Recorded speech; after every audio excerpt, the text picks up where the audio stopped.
Hello friends, welcome back to my YouTube channel. आज का जो हमारा टॉपिक है वो है धातु संकुलों की उष्मागतिकी एवं बल गति की अवधारणा, जिसे हम thermodynamics and kinetic aspect of metal complex कहते हैं। इससे पहले मैंने पार्ट 1 का भी डाल दिया है कि आपका जो thermodynamics and kinetic aspect of metal complex क्या होता है उसके बारे में भी है। ठीक है, तो आप वो पहला वाला वीडियो जरूर चेक कर लीजिएगा ताकि आपको ये वाला भी समझ आ जाए। सो हम नेक्स्ट देखते हैं धातु संकुल, यानी कि जो मेटल कॉम्प्लेक्स की उष्मागति की अवधारणा यानी थर्मोडायनेमिक्स एस्पेक्ट्स को समझाना है। ठीक है, क्वेश्चन इसी तरीके से आएगा एग्जाम में कि जो धातु संकुल है यानी कि जो मेटल कॉम्प्लेक्स है उसके थर्मोडायनेमिक्स एस्पेक्ट को समझाना है। ठीक है, तो समझेंगे कैसे, उसका आंसर कैसे लिखेंगे, कुछ इस प्रकार।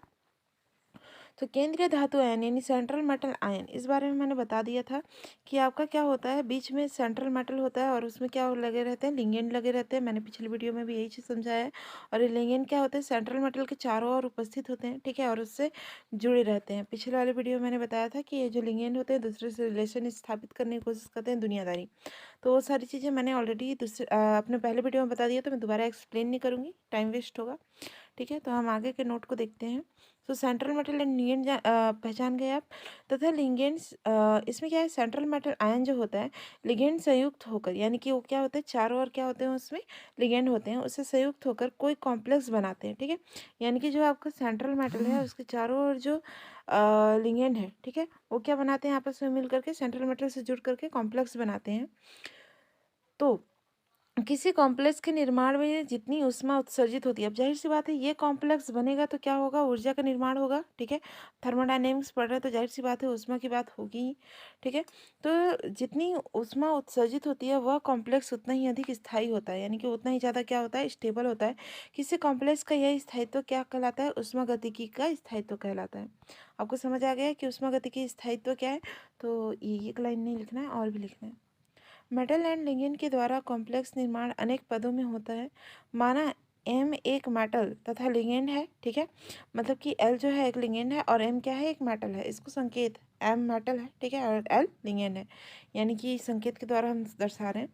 तो आपको यहाँ पे देखना है कि इनमें संबंध क्या है। ठीक है, रिलेशन क्या है।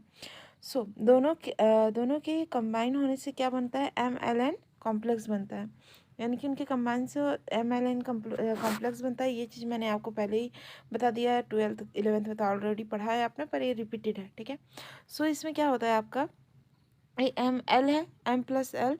ठीक है, ये आपका जो आपका साम्य अवस्था में है। ठीक है, साम्य अवस्था में स्थापित होकर जुड़ कर क्या बनाते हैं, एम एल। अब केनाइट एनर्जी का हम यहाँ पे बनाएंगे। ठीक है, केनाइट एनर्जी हम देखेंगे, एम एल यहाँ पे है। ठीक है, सॉरी, एम एल यहाँ पे है और ये जो एम एल है वो अलग अलग नीचे साइड है। ठीक है, तो यही है, बस आपको कुछ नहीं करना है ज़्यादा, आगे आप समझते जाइएगा। ऐसे कुछ और एग्जाम्पल लेते हैं, जैसे कि आपका एम एल, ठीक है, प्लस क्या है, आपका एल है। ठीक है, तो एम एल प्लस एल जो साम्य अवस्था में क्या बनाते हैं, एम एल टू बनाते हैं। ठीक है, एम एल टू बनाते हैं।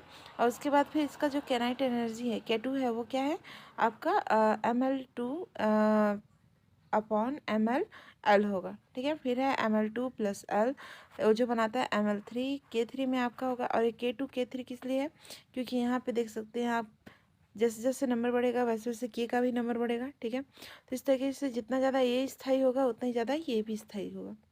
मतलब जितना ज़्यादा उसके लिगेंड और मेटल जितना ज़्यादा अच्छे से बॉन्ड बनाएंगे उतना ही ज़्यादा उनका जो कॉम्प्लेक्स होगा स्थायी होगा, यही समझाना चाह रहा है इसमें।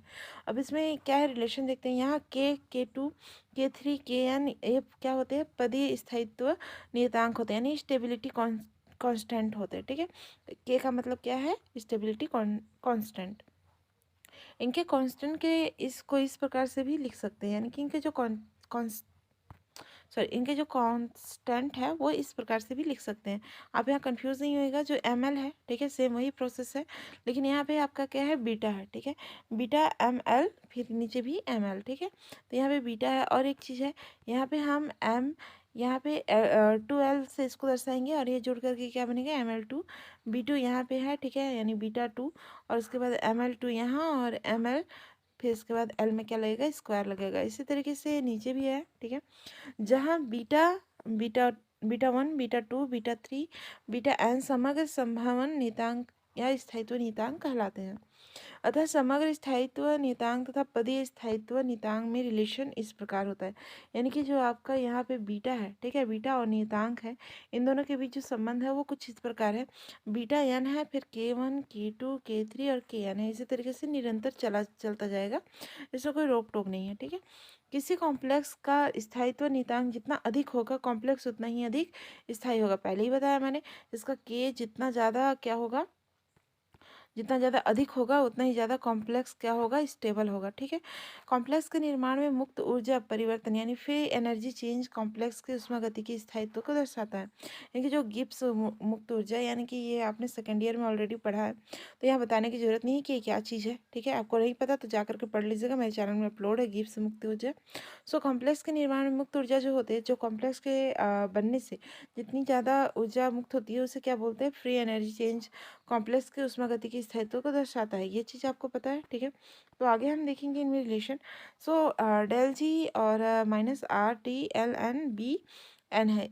इस सूत्र के बारे में ऑलरेडी मैंने सेकेंड ईयर में एक्सप्लेनेशन हो चुका है सब चीज़, तो देख लीजिएगा, ठीक है। फिर आपका जो है डेल जी, ठीक है, इसका मान क्या होगा, -2.303 RT log 10 BN। इसको ऐसे भी लिख सकते हैं, जिसमें आपका जो डेल जी क्या किसके बराबर होता है, delta H minus T delta S के बराबर होता है, ठीक है।